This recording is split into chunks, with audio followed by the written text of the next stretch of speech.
Alright, Ronan MMA, welcome back to the channel. This is going to be my pick/predictions video for UFC Fight Night Song Yadong versus Ricky Simone, and I'm glad that I waited until Friday to do this because there have been a bunch of changes made to this card. Some fights have fallen off, some short notice opponents, things have been moved around. Yeah, it's a very short card now. Not the greatest of cards, but it is what it is, dude. At least there's Mike Perry versus Luke Rockhold this weekend also. Anyways, before we get into it, please like and subscribe. I would greatly appreciate it. Thank you very much. We will start with the first fight of the night, or at least I hope it's still the first fight of the night, is Hayley Cowan versus Jamie Lynn Horth. Jamie Lynn Horth is actually from my province in British Columbia here. Unfortunately, Bill C-11 just passed yesterday, which means that my stuff might start becoming censored or deprioritized because I don't really agree with the current government. But either way, dude. She's actually looking pretty decent. She's got 5 first-round finishes. She gets them in a wide variety of ways. She's got 2 rear naked chokes, I think 3 TKOs. She's got a TKO by body kick. She's not been fighting the best girls, but you know what I mean? So is her opponent. Her opponent has been fighting the best girls either. And she won a split decision on the Contender Series and got the contract anyways because she's a woman, which is annoying, dude. So I'm going to pick Jamie Lynn Horth to get the job done here. I hope she gets it done by finish and we don't have a boring split decision because that does happen quite often with certain ladies. And I'm going to tell you this, Jamie Lynn Horth, my Canadian sister, if you do not perform excitingly or well, like if I see some horrible stuff from you, I'm going to slander your name. And I don't care if you're Canadian, and I don't care if you're a woman, because that's the point, dude. I'm sick of the infantilization of women in MMA. Women have horrible performances. People don't say anything about it. So you better win, because I don't ever pick Canadians. Otherwise, I will slander you. Okay, dude, next fight, which was actually a fight I was looking forward to. Journey NEWSON was supposed to be fighting Brian Kelleher. He is now fighting Marcus McGhee. I'm going with Journey NEWSON here. He was an underdog against Kelleher. I think I would have picked him anyways. Now he's just a slight favorite. Dude, his opponent, Marcus McGhee, this is his UFC debut. He's been fighting guys, and this is not a long time ago. This is recently, who were 8-7, 4-4. You know what I mean? Not great. He looks like he's 50 years old also, but he's only 32. So bad genetics, I guess. I don't know. Journey NEWSON, though, while he is 1-3 in the UFC, and he's definitely looked not great in some fights, he should be 2-3. Right? He got a finish. I can't remember over who, but it was in Texas, and it got overturned because he tested positive for marijuana, which is absolutely ridiculous. Not a performance enhancer, but either way, dude, Texas is so bang on with some shit, and then some other stuff they're just like, nah, we don't care about you guys. But either way, dude, I'm going with Journey NEWSON. Just really short notice for Marcus McGhee, and he hasn't fought the same level of competition. And Journey NEWSON, when he's on, he is on, and I'm gonna hope that he is on tomorrow night. Next fight, Stephanie Egger versus Irina Alekseeva. Stephanie seems to be pretty good, man. Like, all of her wins have been by finish, or at least all of her wins in the UFC. Typically by a submission, or at the very least, she gets a ground and pound. She armbarred Jessica Rose Clark, ground and pound TKO'd Shanna Young, and I think Aylin Perez or something like that. She lost a decision to Tracy Cortez, and Tracy Cortez is very pretty, but she is not the best fighter. So that doesn't necessarily age the best. But her other loss against Maria Bueno Silva, who is actually pretty good, and she got subbed by her. So it was kind of like she was playing that game with a chick who was phenomenal at submissions. Whereas Irina Alekseeva, she's coming from Bellator. She had 1 decision win over there. She got a finish in her pro debut, which I think was her only finish of her record, which was by like refusal to fight, they said, and it was against a girl that was making her debut as well. So it was 2 girls that were 0-0 fighting each other, and she got a finish. And since then, she hasn't been able to do one. So I'm going to pick Stephanie Egger here to get the job done. I think she's going to be able to submit Irina Alekseeva. Next fight, Cody Durden versus Charles Johnson. This is an interesting one, man. Cody Durden, like, he doesn't lose to bad guys. Muhammad Mokaev submitted him. Jimmy Flick caught him in a flying triangle, which is fucking crazy. He went to a draw with Chris Gutierrez in his debut, so he's actually pretty good, man. Charles Johnson, though. Charles Johnson is in my opinion, he's very underrated. I think there's an argument that he could have won against Muhammad Mukayev. I think his takedown defense was phenomenal and he landed more damage.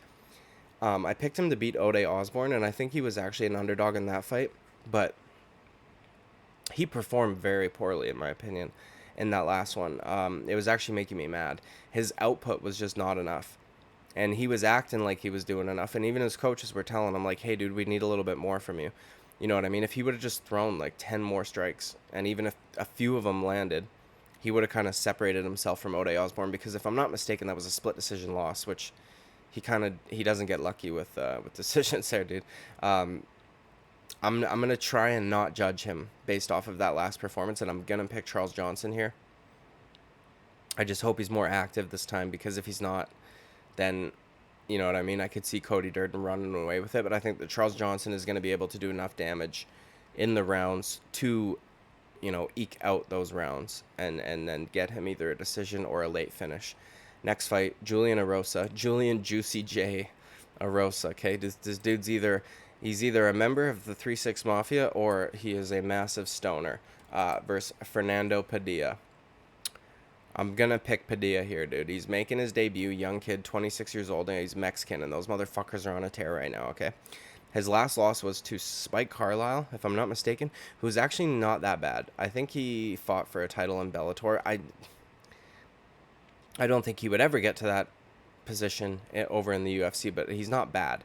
You know what I mean? He's pretty good. So he lost to Dan Ige back in 2017 also, and it was a decision loss, which means dude's got a chin, because Dan Ige can crack. And if he lost the decision, that means that he got hit more than he hit Dan Ige, right? So he does get a lot of finishes against guys with like lower level records, and every time he has to fight somebody who is legit, he either loses a decision or ekes one out. But I think he's going to be able to get the job done here against Fernando Padilla. Yeah, by decision. Next fight, dude. Martin Buday versus Jake Collier. Or Collie. I don't know. Collier. Dude, this is an easy one. And I'll tell you why. Jake Collier is fucking morbidly obese.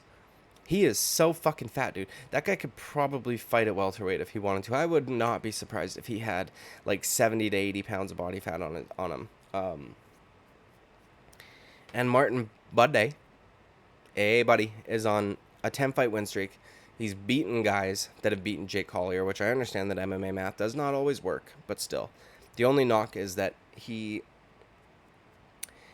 in the lower organizations that he was fighting in, which a sizable chunk of his current win streak comes from, he was able to get a lot of finishes, whereas since he's been fighting in the UFC, we've seen decisions. But since this guy's so morbidly obese, I don't think he's going to be able to get out of the way of shots and whatnot, as well as some other opponents. So I'm actually going to pick Martin Buday to get the job done by finish here, hopefully, because dude, if it's a decision, it's going to be a long, slow, boring decision for the last like 7 minutes, because Jake Collier is so fat. But either way, Marcus Rogerio de Lima versus Waldo Cortez Acosta. Jesus Christ, dude, I feel bad for whoever's announcing this fight. It's probably Joe Martinez, who I also don't like, and he's gonna he goes a little overboard with the more Spanish sounding names, dude. Marcus Rogerio de Lima versus Waldo Cortez Acosta. Holy shit, dude. 7 names for 2 guys, okay? Either way, I think I'm going to go with De Lima here, man. Acosta's got a pretty good pro boxing career, which it's impressive. His nickname is the Salsa Boy, though, which is a little silly. But I think that De Lima here, first of all, he's fought in better competition as far as MMA goes, and he doesn't lose to bad guys. He gets a lot of finishes. I think he's going to be well aware that this dude can box. I think he'll keep him at range the best that he can with big kicks. Dude, Rogerio de Lima is fucking menacing. The dude's ginormous. But I would imagine he's going to know that he needs to get this fight to the ground ultimately. And I think that he will be able to do that, and I think that he walks away with a decision, or, sorry, dude, I want to go say pardon me and sorry at the same time. A submission victory over Waldo Cortez Acosta. Next fight, Adolfo Vieira versus Cody Brundage. Dude, Cody Brundage is a pretty sizable underdog here, and I'm going to pick him. And the reason I'm going to pick him is because Rodolfo Vieira is old, and he's kind of been exposed, man. Anthony Hernandez subbed him, right? And it was because he got tired. Because he goes total balls to the wall, trying to get you out of there with a submission. And if it doesn't work, he's fucked. And Cody Brundage, well, probably not the level of a Rodolfo Vieira on the ground, is pretty adept on the ground, right? He's got quite a few submission victories on his record, and I don't see him being stupid enough to play that game, in the beginning of the fight when Rodolfo Vieira is fresh. I think he's going to be able to keep it on the feet for a while, and I think he's going to hurt Vieira. I think Vieira, we might even see him try to jump guard or something here, and I think that he'll get dropped a couple times and try to bait Cody Brundage in, and I don't think he's going to take the bait, and I think that perhaps we will see, him get dropped later on where it is not necessarily him baiting and he's a little more hurt than, and then we see Cody Brundage jump on top and get the finish, is what I think anyways, because Rodolfo Vieira, man, like, he gets really tired, he's super muscle bound, he's only got a chance if it hits the mat, which is not as direct of a method of attack as striking is, right? Like, there are so many guys that could outstrike him that aren't even good striking, that don't even have good striking, pardon me. So I'm gonna pick Cody Brundage here, who is a sizable underdog, as I said, to get a TKO stoppage over him. Okay, next fight, we got another huge underdog that I'm picking here, dude. Kyle Barralho, or yeah, I don't know how you say it, dude, versus Michael OLEKSIEJCZUK. I'm picking OLEKSIEJCZUK, dude. This hipster looking fucking Paulo Costa, he got a finish on the Contender Series, but ever since then he just hasn't really, like, impressed me during fights. Like, he's definitely looked good in moments and he's getting wins, so it's, you know what I mean, and not to, like, nitpick, but it's been all by decision, and he's not fighting like the best guys in his division either. He's not fighting shit guys, but he's not fighting the best guys. And you kind of see it. We just spoke about this earlier. You kind of see this where, like, a lot of guys who have incredible, like, finishing records in lower level promotions, once they get to the UFC, it kind of stops because you're fighting better guys all of a sudden. And it's like, oh wait, these guys don't just go away. And OLEKSIEJCZUK, like, he's lost to good guys, and he's beaten good guys also. And I just think he's very technical, dude. And I think he's Polish, so his shins are made of mahogany. And I think that he's gonna be able to get the job done here, and hand Kyle Barralho his first UFC loss, or first. I think he's on, like, I don't know, man, 13 fight win streak or something like that. I think he's gonna lose here. I think I'm picking Michael OLEKSIEJCZUK, who, by the way, is a plus 300. Like, Barralho's a minus 365. That's insane, dude. The guy hasn't showed me anything in the UFC that would make me think, like, oh yeah, that guy's gonna, Michael OLEKSIEJCZUK has like 5 finishes in the UFC, right? This kid's had 3 fights and he's gotten 0. And I know that that's not everything, but I think OLEKSIEJCZUK gets this one done, dude. Huge underdog. And so not a bad bet to make. Okay, finally we're here, main event. This is definitely going to be the fastest picks video I've ever done. This is a very short fight card, and there's not a whole lot of interest, if I'm being brutally honest. Okay, Song Yadong versus Ricky Simone. I've been going back and forth on this one.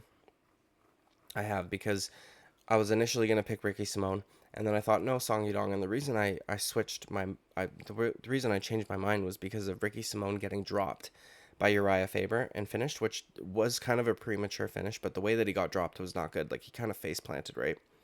And I just kept thinking, if Uriah Faber can crack you like that and you face plant, Song Yadong can. But then I've switched back and I'm picking Ricky Simone. And the reason I'm doing that is because Ricky Simone then showed us after that his chin is not screwed, right? He had a decision loss to Rob Font maybe just 5 months after the Uriah Faber fight. So it kind of makes me think that Uriah Faber just caught him with a perfect shot that Ricky Simone didn't see coming, and he's probably fixed that part of his game. The dude has beaten some really good guys. He's gotten finishes over some really good guys. He handed Jack Shore his first loss, and it was by finish. It was an arm bar, or arm triangle, pardon me. And he finished a Sun Sao.